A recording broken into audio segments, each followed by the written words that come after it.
বনি ইসরায়েলের 3 লোক সফরে বেরিয়েছে, মরুভূমির সফর, মাঝখানে তুফান, কই যাবে, কই বাঁচবে, দৌড়াদৌড়ি শুরু। দৌড়াতে দৌড়াতে এক পাহাড়ের গুহার ভেতরে আশ্রয় নিয়েছে। গুহা চিনেন তো? পাহাড়ের গুহা। আশ্রয় নেয়ার সাথে সাথেই বৃষ্টির পানির ঝাপটায় পাহাড়ের উপর থেকে বিশাল এক পাথর খণ্ড এসে পাহাড়ের গুহার মুখটা বন্ধ করে দিয়েছে। বন্ধ, অন্ধকার। এরা পড়ছে বিপদে, হায় হায়, বাঁচার জন্য ঢুকলাম, এখন এই মরণ। ঢুকছিল কি জন্য? এখন মরণ। বিশাল পাথরের খণ্ড এসে গুহার রাস্তাটা বন্ধ করে দিয়েছে। 3 জন গায়ে যত শক্তি ছিল ধাক্কায়ও পাথর সরাইতে পারে না। হায় হায়, অক্সিজেন ভিতরে যা আছে আধা ঘন্টা শেষ হয়ে যাবে। কি করে বাঁচবো? বাঁচার উপায় নাই। চিল্লা ফাল্লা শুরু হয়ে গেল, কান্নাকাটি শুরু। একজন বলে, তোমাদের জীবনে কার কি নেক আমল আছে, যেই নেক আমলটা আল্লাহর ভয়ে করছিল ওইটার ওসিলা দিয়ে দোয়া করে দেখো কিছু হয় কিনা। সুবহানাল্লাহ কোন? এটাই উপায়। একজন হাঁটু গেড়ে চোখের পানি ছাড়া শুরু করছে আর দোয়া শুরু করছে, আল্লাহ আল্লাহুম্মা কানাত লি আবাওয়ান শাইখান করালাম, সব শ্রমিকের টাকা দিয়ে দিলাম। এক শ্রমিক টাকা না নিয়ে ভাগলপুর কই যে গেছে নিজেও জানি না, ওর টাকা আমার কাছে রয়ে গেল। এই শ্রমিককে আর টাকাটা বুঝাই দিতে পারি নাই। এই টাকা দিয়ে আমি কয়েকটা ছাগল কিনলাম, এই ছাগলগুলো বাচ্চা দিল, ওগুলো বাচ্চা দিল, ওগুলো বাচ্চা দিল, দিতে দিতে বিশাল ছাগলের ডেইরি ফার্ম করে ফেললাম তার ওই টাকা দিয়ে। 1 যুগ 12 বছর পরে সে এসে বলে, আমার টাকা ফিরায় দাও। আমি বললাম, এই যে ছাগলের ডেইরি ফার্ম পুরোটাই তোমার। সে বলে, আতাস্তাযিউ মিন্নি, আমার সাথে ঠাট্টা করো? আমি পাই সামান্য কয়টা টাকা, 1 যুগ আগে যেই টাকা পাইতাম ওইটা দিলেই চলবে। আমি বললাম, ও শ্রমিক, তোমার টাকা দিয়ে আমি ছাগল কিনে ব্যবসা করেছি, ছাগল বাচ্চা দিয়েছে, বাড়তে বাড়তে বাড়তে বাড়তে আজকের বিশাল এই ডেইরি ফার্ম। এই ডেইরি ফার্মের মালিক আমি নই, তুমি নিয়ে যাও। বলার সাথে সাথে শ্রমিক আনন্দে নাচতে নাচতে ডেইরি ফার্ম নিয়ে যায়। ও আল্লাহ, ওই দিন যদি সে যতটুকু টাকা পাওনা ছিল অতটুকু দিলেই সে খুশি হয়ে যেত। শুধু তোমার খুশির জন্য পুরো ডেইরি ফার্ম আমি তারে দিয়ে দিয়েছিলাম। আল্লাহু আকবার।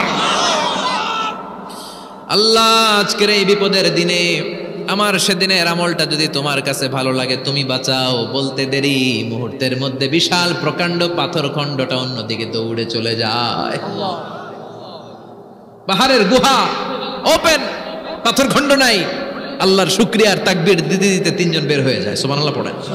সহিহ বুখারীর বর্ণনা, সহিহ হাদিস। নিজের এমন কোন নেক আমল যদি থাকে যে আমলটা শুধু আল্লাহর জন্য করেছিলাম, ওই নেক আমলের ওসিলা দিয়ে দোয়া করলে দোয়া কবুল করবে কে? করতে রাজি আছেন তো? এরকম অনেক শুনবেন, ক্যান্সারে আক্রান্ত, দুরারোগ্য ব্যাধি, বাংলাদেশের চিকিৎসা শেষ, ইন্ডিয়া গেছে, কয় বাঁচবো 3 মাস। কয় মাস? এরপরে 7 বছর বাইসেছিল। কেমনে বাঁচল? কেমনে? দোয়া। দোয়ার পাওয়ার আছে না নাই? তবে দোয়াটা দোয়ার মতো হতে হবে। সিনসিয়ার দোয়া ইজ লাইক এ মিসাইল। একনিষ্ঠ দোয়া এটা মিসাইলের মতো। মিসাইল হামলা করলে ইঞ্চি ইঞ্চি যেখানে মিসাইল বোমাটা পড়ার কথা ঠিক ওখানে পড়বে। ড্রোন হামলা করলে ঠিক ওখানে, ব্যালিস্টিক ক্ষেপণাস্ত্র নিক্ষেপ করলে লক্ষ্য বস্তু যেমনি ভিত করে, তেমনি দোয়ার মতো দোয়া করলে মুহূর্তেই দোয়া কবুল হয়ে যায়। আমরা দোয়ার মতো দোয়া করতে জানি না, কেমন করে দোয়া করতে হয় আমাদের জানা নাই, এজন্য দোয়াও কবুল হয় না। চিল্লায় কোন ঠিক কিনা? কিন্তু আল্লাহ ওয়াদা দিয়েছেন, উজিবু দাওয়াতাদ দাঈ ইযা, আমার বান্দা দোয়া করলে আমি দোয়া কবুল করি, আমার বান্দা চাওয়া মাত্র আমি কবুল করে নেই। সুবহানাল্লাহ পড়েন। যত দোয়া আপনি করেছেন সব কবুল, সব, অল অফ ইউর দোয়াজ আর অ্যাকসেপ্টেড, সব কবুল হয়েছে আল্লাহর কসম। অনেকে বলবে, হুজুর এটা আবার কি কইলেন? এতক্ষণ তো ভালোই কইতেছিলেন। সব দোয়া আবার কবুল হয় কেমনে? আমি তো জীবনে কত কিছু চাইলাম, কত কিছুই তো পাই নাই। আছে না এরকম? অনেকে অনেক পেরেশান, আফসোস করে, হুজুর চাইলাম আল্লাহ দিল না। 4টা মাইয়া, এবার কাবা ধইরা চাই আইছি পোলার কথা, এটাও হয়েছে মাইয়া। আছে না নাই? 5টা ছেলে হয়েছে, মেয়ের জন্য বুকটা হাহাকার। হজে যে আরাফাতের ময়দানে চেয়ে আসলাম, এইবারও হয়েছে আর একটা পোলা। আছে না নাই? কত কিছু চাইলাম, পাইলাম না, হুজুর দিল না আল্লাহ। বলে না, আপনার সব দোয়া কবুল, তবে কবুল হওয়ার 3টা সিস্টেম আছে। কয়টা? 3টা। চান্দোলার ভাইয়েরা মনে থাকবে? কয়টা? 3টা। আপনি যত দোয়া করছেন সব কবুল, কারণ আল্লাহর কাছে কিছু চাইলে আল্লাহ ফিরায় দিতে জানে না। আল্লাহ জানেই না কেমনে ফিরায় দিতে হয়। সুবহানাল্লাহ কোন? চাওয়া মাত্রই আল্লাহ বলে অ্যাকসেপ্টেড, যা কবুল। দিব দিব না এটা বলতে জানে না, চাওয়া মাত্রই বলে দিব। 3 সিস্টেম। নাম্বার 1, আপনি আল্লাহর কাছে দোয়া করলেন, চাইলেন, আল্লাহ বলে দিব, বলেই তিনি দিয়ে দেন আর আপনি খুশি হয়ে যান, পেয়ে গেলেন। নাম্বার 2, আপনি আল্লাহর কাছে দোয়া করলেন, চাইলেন, তখনও আল্লাহ বলে দিব, তবে এখন না, সবুর, একটু পরে দিব। কখন দিলে আমার জন্য ভালো, আমার চেয়েও ভালো জানে কে? আল্লাহ, পরে দিবে। নাম্বার 3, চাইলেন, দোয়া করলেন, আল্লাহ তখনও বলে দেব, তবে এখনো না, পরেও না, কিয়ামতের দিন যেদিন বিপদে পড়বে ওই দিন দেব।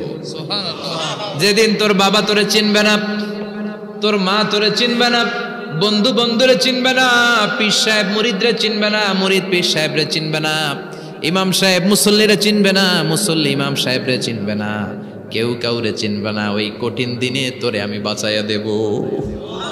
তাইলে দোয়া যা করছেন ছোটবেলা থেকে আজকে পর্যন্ত, লস হয়েছে না লাভ? লস না লাভ? প্রতিদিন শতবার তাওবা ইস্তেগফার করতে রাজি আছেন? আল্লাহর জিকির করতে রাজি আছেন তো? আর বেশি বেশি দোয়া করতে রাজি আছেন? সবাই সবার জন্য দোয়া করবো, রাজি আছেন তো? আল্লাহ আমাদের সবাইকে কথাগুলো বুঝার আমল করার তৌফিক দান করুক। আমরা পড়ি আমিন।